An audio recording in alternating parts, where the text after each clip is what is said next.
my fellow comic book collectors. It's Alan, the Comic Collector Geek, and these are the hottest Golden Age comics of the week. But before we get into the list, I have two little pieces of housekeeping. One is the CBC Awards are now open and for nominations. And if you could, if you like this channel, please go over there and nominate me. I'll put a link in the description so you can go over there and nominate me, please. And just a little ask. Okay, so the other thing is there is a Kickstarter that I'm doing as well. So another link in the description where I have created a book about Vixens of the Golden Age, which is just all these great Golden Age female characters with sexy pinups and a little bit of synopsis about each of them. We get to learn their origin stories and key books to pick up. Just a really great passion project that I created, a comic that I created. It took me over a year to create this book. I hope you go over there, check out the Kickstarter, and just give the channel a little bit of support. Okay, let's get into the list. This is going to be probably one of the best lists I've ever done because of the number one item on this book, on this list. It's just insane. So this was the signature auction sale that happened this week. It was running all this week at Heritage Auctions. It's sort of like the mecca of comic book collecting. Is where all the big keys, Grail books, Grail original art as well comes up for auction, and it was a massive sale. Good and bad, I have to say. So we're going to start out with some good. We're going to start out with number 10 on the list, All-Star Comics number 8. This is from DC Comics, 1941. It's a Everett E. Hibbard cover, and it's just got a lot of stuff going on with it in terms of coolness. It's actually the book right there, by the way. Not the same one that sold, by the way, but the same book. Okay. So it's got the origin and first appearance of Wonder Woman. That's the big key, and it's big for that reason. It also has the first mention of Paradise Island. Also has the first appearance of Steve Trevor, her love interest. And it has the time where Dr. Midnight and Starman join the JSA, which is the Justice Society of America. And Green Lantern, he becomes an honorary member as well. So a whole bunch of things going on with this book. It is ranked number 13 out of the top 100 Golden Age books by Overstreet. This was a 6.0 that sold, and it sold for $90,000, which was a huge sale. This was an off-white to white cover, page quality, and the record for this book was set back in December of 2022 for $66,000. Just a massive sale, really great to see this one finally getting some love. It was kind of on a down spin, actually, a bit of a downturn for the last few years. Even during COVID, it was going down because the movie didn't really perform that well. And it was sad to see a Golden Age book kind of lose value. But now it's kind of back on that uptrend. People are now calling this one a $15,000 per point comic, which is really nice to hear. If you had bought this book in 2009, it was selling for $9,000. Just to show you, it's gone up 10 times in that time period. Just amazing growth for this book. So there are 207 of these on the census, and 147 of them are Universal Blue Labels. Number 9 on the list is Adventure Comics number 40. This is from DC Comics 1939. It's a Craig Flessel cover, and it is the first full cover appearance of the Sandman.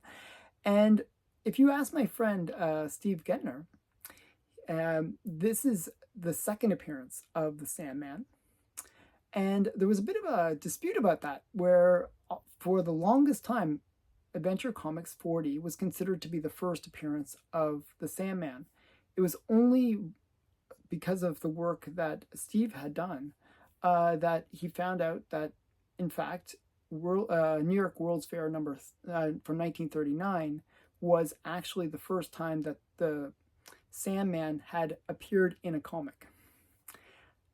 However, there was that dispute I'm talking about, where even now, to this day, this book is denoted as being the first story conceived of Sandman, which is kind of one of those weird denotations about it. So yeah, it's an interesting story. This is actually ranked number 25 on the top 100 Golden Age list. One of these books, this is a book that you do not see that often. People hoard this one. They do not, well, they don't hoard it, but they just don't ever resell it. It's just one that doesn't sell that often. This was a 7.0 that sold, and it sold for $90,000. It is a cream to off-white page quality, and this was the third highest grade for this book. And this sale was a massive sale, actually a really strong sale. It was the highest sale across any grade for this book. Even though it's the third highest, it sold for higher than the highest graded copy. And that's partly because the higher grade ones haven't come up for a while. It's just one that doesn't sell that frequently. This book had sold back in May of 2020 for $55,000 to $200. So really it's gone up quite a lot over that time period. And over like almost doubled in like 4 years. Not bad. There's 41 of these on the census, and 22 of them are Universal Blue Labels. Number 8 on the list, More Fun Comics number 52. This is from DC Comics, 1940. It is a Bernard Bailey cover, and it is the first appearance and origin of the Spectre, Jim Corrigan. Now, this book is another one of these ones that you don't see that often. People do not sell this book because it is really rare. It is a Gerber 8, and it is ranked number 16 on the top 100 list of Golden Age comics. Just a major book that you just don't see that often. This one was actually a bit of a special one. It was a 3.0 QES copy. And QES just means that it has exceptional presentation for the grade. It was an off-white to white pager, and it sold for $90,000. Now, that is actually down.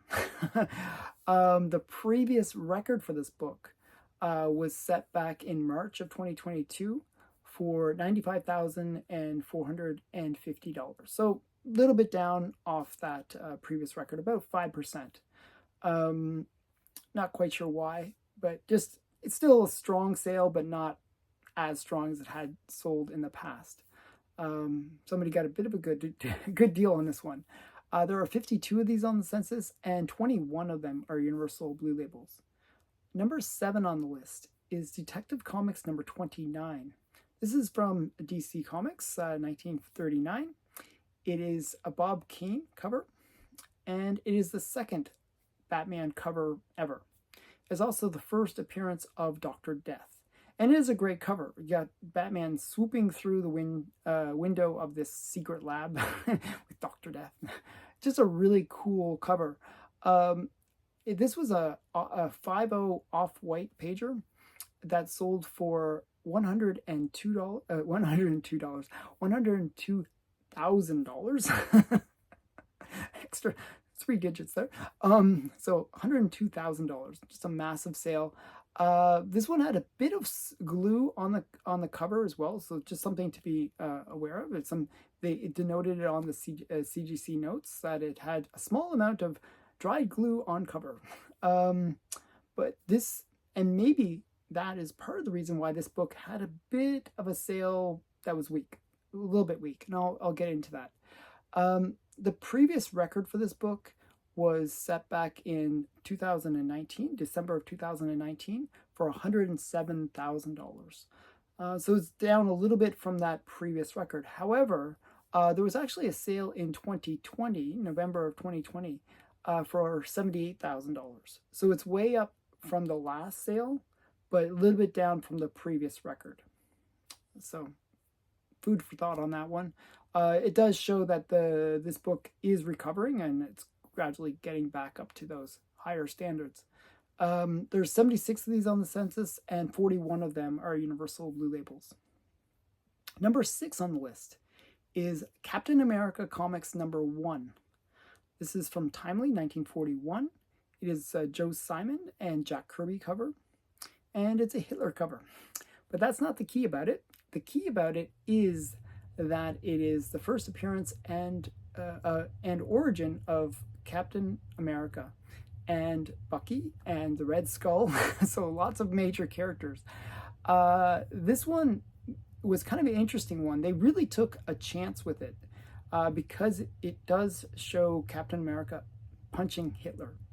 And this was before the U.S. had entered the war. So it was very, of the time. Very interesting one. It's actually rated number 7 out of the top 100 comics for the Golden Age.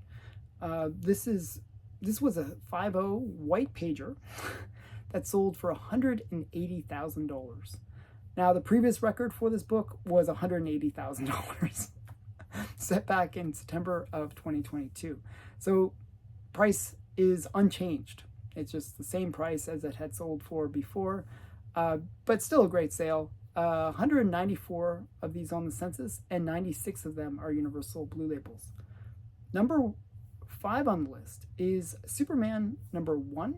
This is from Detective Comics, or DC Comics, 1939, and it is a Joe Shuster cover, and it's the origin of Superman, and it is the first self-titled comic, not just for Superman, but for any character. So that's kind of a little bit of a special thing for this one. This is rated as number 3 on the top most desired comics of all time. So number 3 out of top 100 Golden Age comics. This was a 1.5 that sold, and it sold for $180,000. It was a off-white to white pager.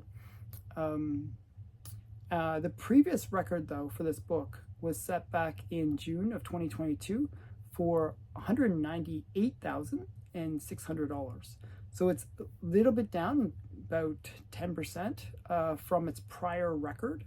But this book has sort of been on a weird trajectory.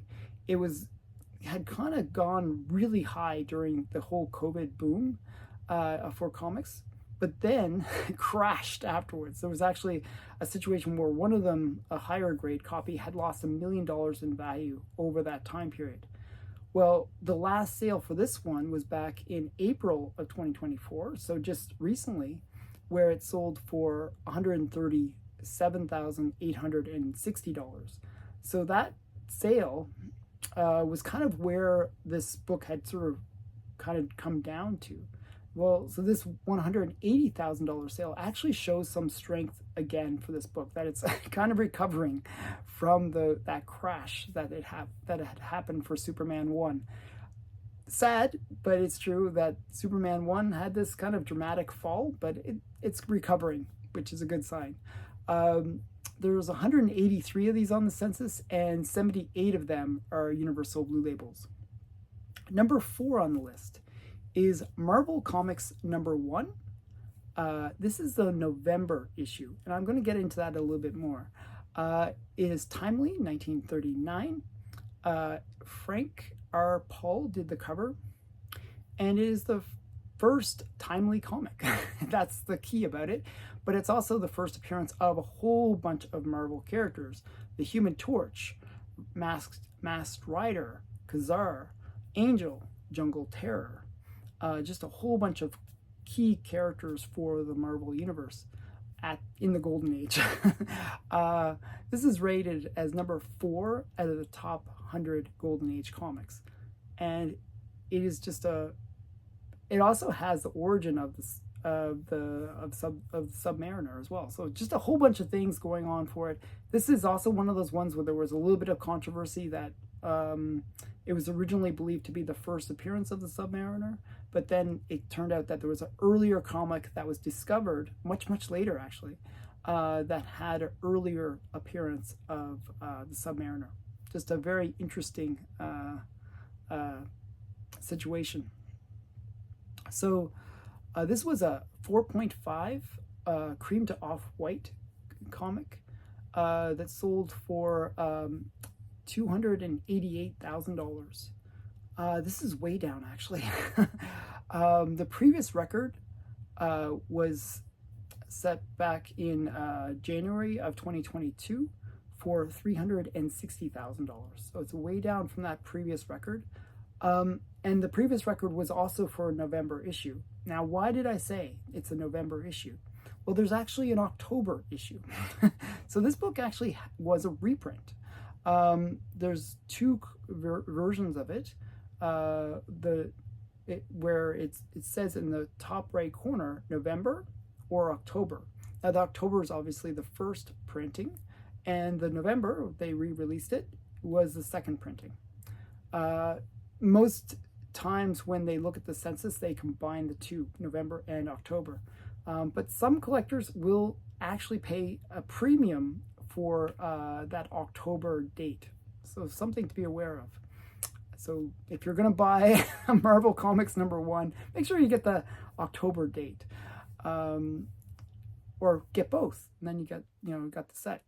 Okay, so there's only 70 of these on the census, and 37 of them are Universal Blue Labels. Number 3 on the list is Whiz Comics #2, kind of. Actually, it's #1. It's the first comic named Whiz Comics, but it is actually the second book. It's a weird thing about this book, but it's from Fawcett, 1940. It's a C.C. Beck cover. It is the first appearance of Captain Marvel, and it's also the first appearance of Dr. Sivana, who is his major rival. When this book was produced, when it originally came out, it was very, very popular. They produced 500,000 copies, just a massive printing for this book. And it was one of those ones where, it not only featured the first appearance of Captain Marvel, but it actually featured appearance of a bunch of Fawcett's major characters, like Golden Arrow, Dan Dare, Spy Smasher, Ibis the Invincible, and Lance Cassidy. So a bunch of characters were all made their first appearance in this book. And it's rated as number 10 on the top 100 of all-time Golden Age comics. Just a really major book, but it also is a controversial book because it set up Fawcett for a huge lawsuit against DC Comics. DC Comics claimed that because of the cover image, and that was really what set it off, was you have Captain Marvel throwing a car, and it's very dramatic, but it's very similar to Action 1, and you got this kind of superhero that kind of is similar to Superman as well. So because of that, it set up a lawsuit. DC tried to sue Fawcett for many, many years, and finally won again in their lawsuit against Fawcett. And actually, Fawcett gave up comics after that. It just closed the doors. So this was kind of a major book in a way for the whole Golden Age. It was actually the case that at one point Captain Marvel was more popular than Superman in the Golden Age. Just a very major character. So this first appearance, very big. This was a 7.0 off-white to white pager, and it sold for $288,000. Now, this is, sadly, it's a record, but we got to get into the numbers here a little bit. The previous record for this book was set back in March of 2011, so almost 13 years ago, and it sold for $61,000 at that time. However, there was a recent sale for 6.0, where it sold for $385,378 in December of 2021. This book doesn't sell that often, but that 6.0 sale was much, much higher than this 7.0 sale. So I call this one the steal of the week because somebody got a really great price on this book. It does these Wiz Comics ones do not come up often, and to see one sell for possibly $150,000 less than what it should have sold for is a pretty massive steal. Just a very weak sale for this book. Kind of disappointing, but somebody got a great deal. There are 61 of these on the census, and 32 of them are Universal Blue Labels.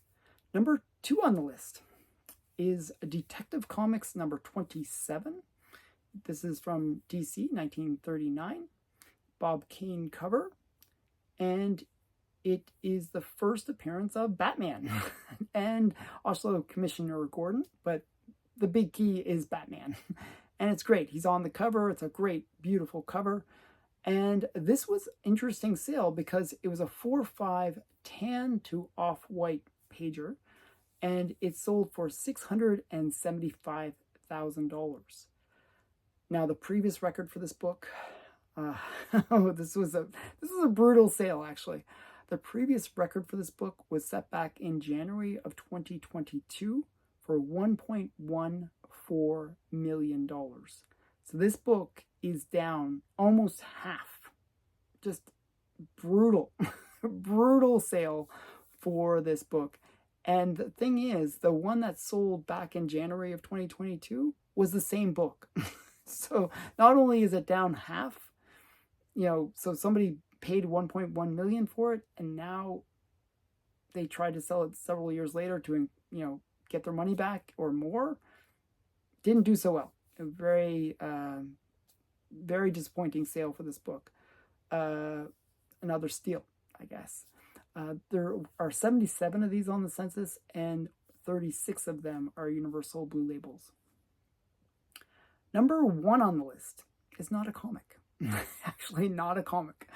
But it deserves to be on this list because of how iconic it is and how important it is. This is Lee Elias's Black Cat Comics number 50 cover art. And it's very rare that we see cover art of this magnitude. This is the first time this cover art has ever sold. Okay? It is the original cover art from Harvey, 1954. It is one of Lee Elias's most iconic covers. It is considered to be one of the top pre-code horror covers of all time. Maybe in the top 5, I would say.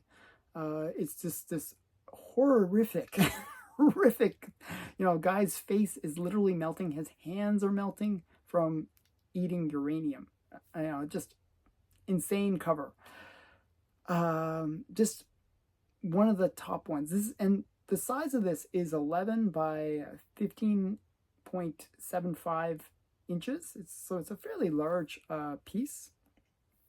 Just a really great book, a cover, I should say, cover original art.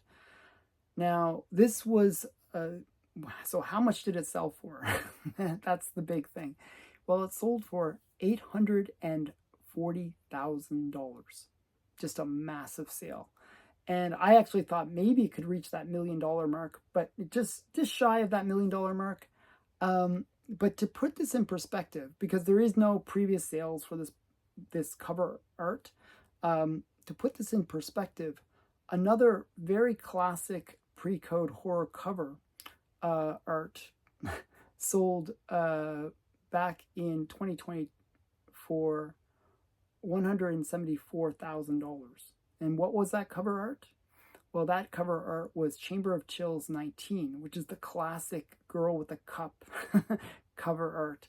And that is maybe even higher ranked in terms of like most iconic pre-code horror covers.